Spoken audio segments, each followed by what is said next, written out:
हम संविधान की प्रकृति के बारे में बात करते हैं।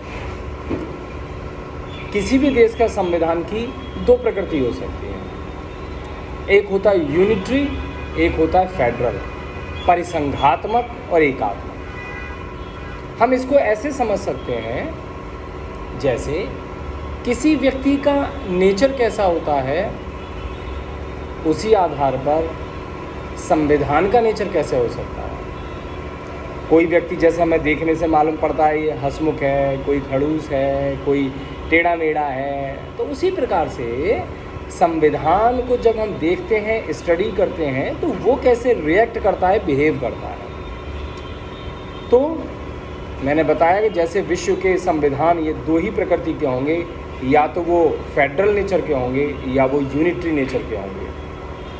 फेडरल का मतलब होता है डिवीज़न ऑफ पावर, शक्तियों का बंटवारा, यानी कि जब संघ और राज्य के मध्य शक्तियाँ बटी होती हैं, अपने अपने क्षेत्र में वो अपने अपने अनुसार निर्णय ले सकते हैं, डिसीज़न ले सकते हैं, तो फेडरल कॉन्स्टिट्यूशन होता है। यूनिटरी कॉन्स्टिट्यूशन का मतलब है जहाँ पर साधारणतः शक्ति एक ही के हाथ में होती है, और सामान्य रूप से वो शक्ति होती है, वो बॉडी होती है सेंट्रल गवर्नमेंट, यूनियन, तो उसको हम बोलते हैं यूनिटरी। तो यूनिटरी का मतलब जब पावर होती है वो एक ही गवर्नमेंट या बॉडी के हाथ में होती है, जिसे हम यूनियन या सेंट्रल गवर्नमेंट बोलते हैं। और फेडरल कॉन्स्टिट्यूशन का मतलब है जो पावर है शासन की वो डिफरेंट गवर्नमेंट के मध्य डिस्ट्रीब्यूट रहती है, अर्थात सेंट्रल गवर्नमेंट और स्टेट गवर्नमेंट, और वह अपने क्षेत्र में अपने अनुसार निर्णय ले सकते हैं। अब हम ये जानने के लिए कि क्या कोई संविधान फेडरल है या नहीं, इसके कुछ फीचर होते हैं। यदि ये फीचर किसी भी देश के संविधान में मिलते हैं तो हम ये बोल सकते हैं कि वो फेडरल कॉन्स्टिट्यूशन है। अब ऐसे कौन से फीचर हैं? नंबर 1, संविधान लिखित होना चाहिए, रिटन कॉन्स्टिट्यूशन होना चाहिए।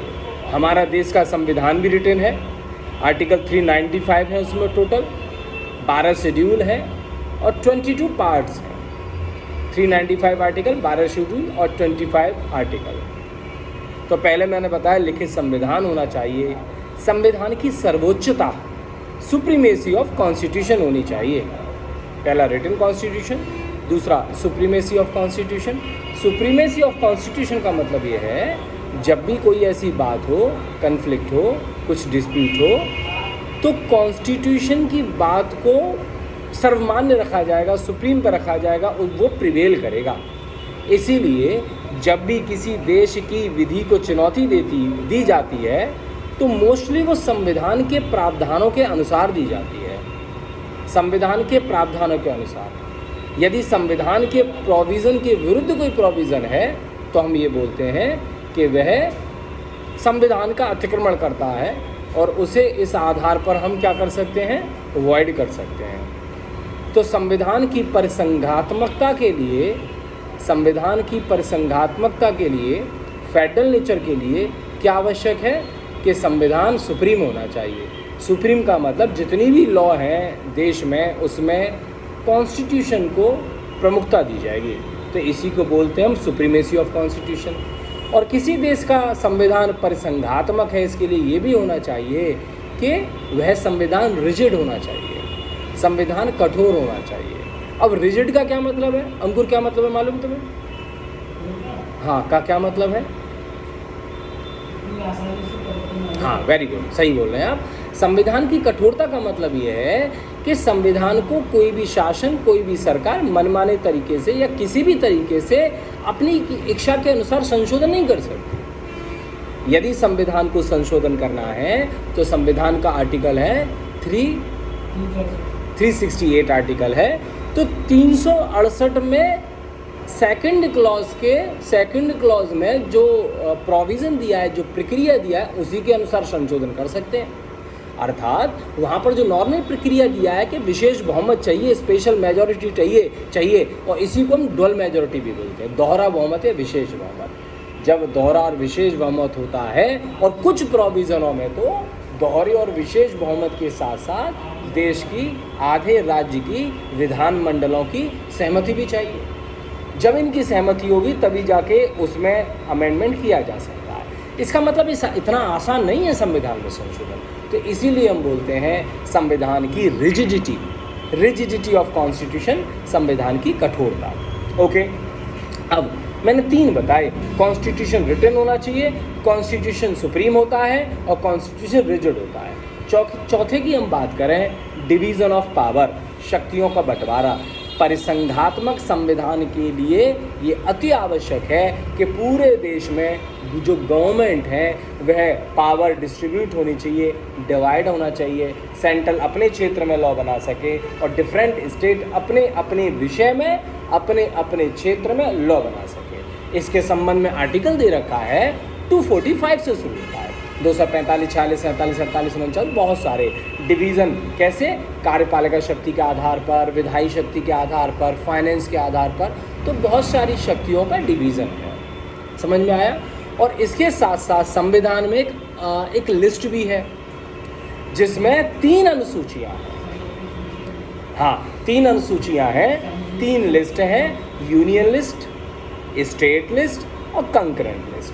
अर्थात इस शेड्यूल में शेड्यूल नंबर कौन सी है मालूम है किसी को? कौन सी शेड्यूल है? ये तीनों लिस्ट किस अनुसूची में दे रखी है? 7वीं अनुसूची, 7th शेड्यूल में 3 सूचियां दे रखी हैं। इन 3 सूचियों में संघ की, मतलब 3 सूचियां जो हैं वह है संघ सूची यानी कि यूनियन लिस्ट, और स्टेट लिस्ट यानी कि राज्य सूची, और समवर्ती सूची यानी कि कंकरेंट लिस्ट। आप ऐसे समझो, ये जो 7 शेड्यूल मैंने बनाया, यानी कि संविधान में टोटल 12 शेड्यूल है। 12 शेड्यूल में टोटल जो विषय के जो 7वीं अनुसूची है, जो 7th शेड्यूल है, उसमें बहुत सारे सब्जेक्ट्स दे रखे हैं, विषय दे रखे हैं। तो ये बता रखा है कि इस विषय पर लॉ कौन बनाएगा। तो जो यूनियन लिस्ट है, नाम से ही मालूम पड़ रहा है, यूनियन लिस्ट में जितने सब्जेक्ट्स होंगे उसमें सेंट्रल गवर्नमेंट लॉ बनाएगी। स्टेट लिस्ट में जितने सब्जेक्ट होंगे स्टेट गवर्नमेंट लॉ बनाएगी। और कंकरेंट लिस्ट में, जिसे हम समवर्ती सूची बोलते हैं, इसमें दोनों लॉ बना सकते हैं, स्टेट एंड सेंट्रल। तो मैंने आपको बताया डिवीज़न ऑफ पावर, इसके संबंध में कुछ प्रोविज़न, और एक आपको बताया, हाँ, एक आपको मैंने बताया कि 7th शेड्यूल आर्टिकल 245 ऑनवर्ड्स और फाइनेंशियल लेजिस्लेटिव बहुत सारी चीज़ें दे रखी हैं। उसके बाद एक और फीचर है जिसके आधार पर हम संविधान को बोलते हैं कि फेडरल कॉन्स्टिट्यूशन है। वो कौन सा है? इंडिपेंडेंट जुडिशरी, स्वतंत्र न्यायपालिका। स्वतंत्र न्यायपालिका, इंडिपेंडेंट जुडिशरी के संबंध में हम बात करें, जैसे कि हमने नीति निर्देशक तत्वों में भी पढ़ा, और संविधान में ऐसे बहुत सारे प्रोविज़न हैं, वो ये बताते हैं कि हमारी जो जुडिशरी है इंडिपेंडेंट है। चूँकि इंडिपेंडेंट है इसीलिए तो वो किसी के विरुद्ध भी निर्णय दे देती है, चाहे वो सेंट्रल गवर्नमेंट हो, चाहे स्टेट गवर्नमेंट हो, चाहे कुछ भी हो, कि चूँकि हमारी जो जुडिशरी है इंडिपेंडेंट है, इसीलिए उसको मनमाने तरीके से उसकी सैलरी कम नहीं कर सकते, मनमाने तरीके से उसका ट्रांसफ़र नहीं कर सकते, मनमाने तरीके से दखल नहीं दे सकते, और यदि देते हो तो वो क्या हो जाएगा? वो उसको सुप्रीम कोर्ट न्यायपालिका शून्य घोषित कर सकती है यदि वह संविधान के बेसिक स्ट्रक्चर के अगेंस्ट में है। ठीक है, तो 5 फीचर मैंने बताए। यदि किसी देश के संविधान में 5 फीचर मिलते हैं तो हम बोलते हैं कि उस देश का संविधान परिसंघात्मक संविधान है, फेडरल कॉन्स्टिट्यूशन है। कौन कौन से फीचर हैं? Number 1 written constitution, number 2 supremacy of constitution, number 3 rigidity of constitution, और नंबर 4 डिवीज़न ऑफ पावर, और नंबर 5 इंडिपेंडेंट जुडिशरी। तो नॉर्मली यदि आपसे पूछा जाए कि भारतीय संविधान की प्रकृति क्या है, तो कौन सा बताएंगे शिवानी? फेडरल कॉन्स्टिट्यूशन है, परिसंघात्मक संविधान है। परंतु यद्यपि परिसंघात्मक संविधान है, परंतु कुछ इसके इफेंडेबिट भी हैं। पूर्ण रूप से परिसंघात्मक संविधान नहीं है, फेडरल कॉन्स्टिट्यूशन नहीं है। बहुत सारे ऐसे प्रोविज़न हैं कॉन्स्टिट्यूशन में, वो ये बताते हैं कि भारतीय संविधान परिसंघात्मक पूर्ण रूप से नहीं है। कभी कभार वो यूनिटरी की तरह बिहेवियर करता है, एकात्मक संविधान। कब? जैसे इमरजेंसी प्रोविज़न, जब आपातकाल लगता है तो राज्य की शक्ति पहुंच जाती है सेंट्रल के पास, प्रेसिडेंट के पास। अब सेंट्रल गवर्नमेंट जो चाहेगी वो लॉ बनाएगी, उसके विषय पर बनाएगी, उसके अनुसार बनाएगी, फाइनेंस भी उस अनुसार ही देगी। और जब भी हमने शक्तियों का बंटवारा पढ़ा था 245, 46, 47, 48, 49, 50, 51, 52 या फिर फाइनेंशियल डिस्ट्रीब्यूशन, तो वहाँ पर भी ऐसे बहुत सारे प्रोविज़न है जहाँ पर सेंटर को प्राथमिकता दी गई है। जैसे जब मैंने बताया कंकरेंट लिस्ट में दोनों तो बना सकते हैं, परंतु कंकरेंट लिस्ट में यदि सेंट्रल गवर्नमेंट ने लॉ बना दिया फिर बाद में स्टेट गवर्नमेंट ने बनाया तो स्टेट गवर्नमेंट का लॉ प्रिवेल नहीं करेगा, सेंटर का ही प्रिवेल करेगा। या फिर स्पेशल या इमरजेंसी है या फिर कोई स्पेशल कोर्ट बनाना है, तो ऐसी बहुत सारी आर्टिकल 247, 248, 249, 250, 251, 252 ये सब आर्टिकल उस संबंध में इंगित करते हैं कि वहाँ पर यूनियन की पावर ज़्यादा है, स्टेट के विषय भी कम है। तो इसलिए ऐसा लगता है। और साथ साथ स्टेट की जो कार्यपालिका शक्ति होती है वो किस में निहित होती है? स्टेट की गवर्नर में। गवर्नर को अपॉइंट कौन करता है? Central government. और स्टेट गवर्नमेंट को यदि राष्ट्रपति शासन लगाना हो तो कौन लगाता है? प्रेसिडेंट। प्रेसिडेंट किसके सहारे पे काम करता है? Central government council of minister. कहाँ लिखा है? आर्टिकल 74। तो एग्जीक्यूटिव पावर उसमें है, पर वहाँ पर भी जो गवर्नर है ये मान के चला जाता है कि वह सेंटर की ही कठपुतली है। जैसी सरकार चेंज तो सेंट्रल गवर्नमेंट जैसे ही चेंज हुई तो राज्यपाल उस सेंट्रल गवर्नमेंट के जो पसंद के व्यक्ति होते हैं सामान्यतया वही व्यक्ति गवर्नर बनाए जाते हैं। हाँ, और वैसे भी प्रसाद पर्यंत वो पद धारण करता है। डॉक्ट्रिन ऑफ प्लेजर है ना, प्रसाद पर्यंत का मतलब जब तक वो चाहे तब तक पोस्ट पर रहेगा, जैसे ही उससे नाखुश get out, governor.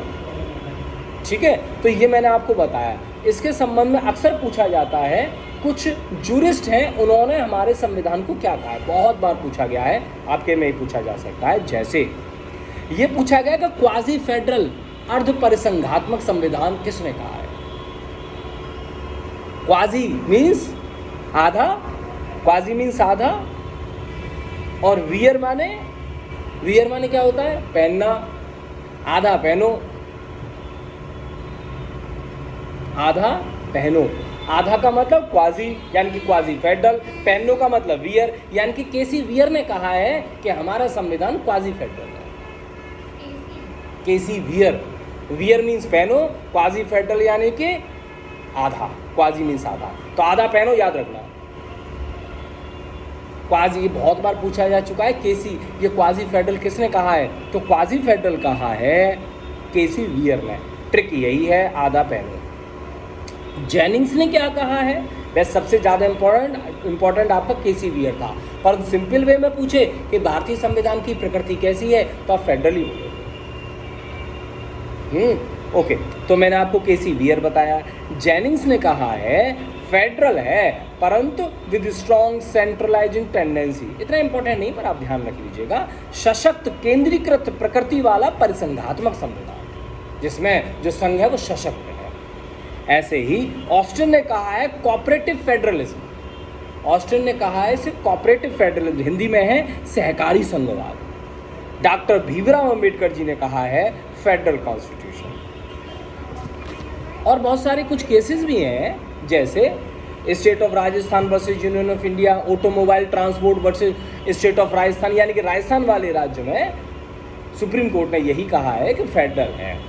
Kuldeep Nair के मामले में भी कहा है कि फेडरल है जो बेसिक फीचर है। एसआर बोमोई के मामले में भी कहा है। कुल मिला के कॉन्क्लूजन ये है कि भारतीय संविधान है परिसंघात्मक संविधान, तो ये इसकी आधारभूत विशेषता है और इस विशेषता को किसी भी संशोधन द्वारा समाप्त नहीं किया जा सकता। अर्थात राज्य की शक्ति को केंद्र छीन नहीं सकता, ले नहीं सकता। दोनों की शक्तियाँ बटी हुई हैं, पर जो विशिष्ट परिस्थितियों में, स्पेशल सर्कमस्टेंसेस में, when our constitution behave like unitary, it is a exception. General rule is that federal constitution. ये आपका टॉपिक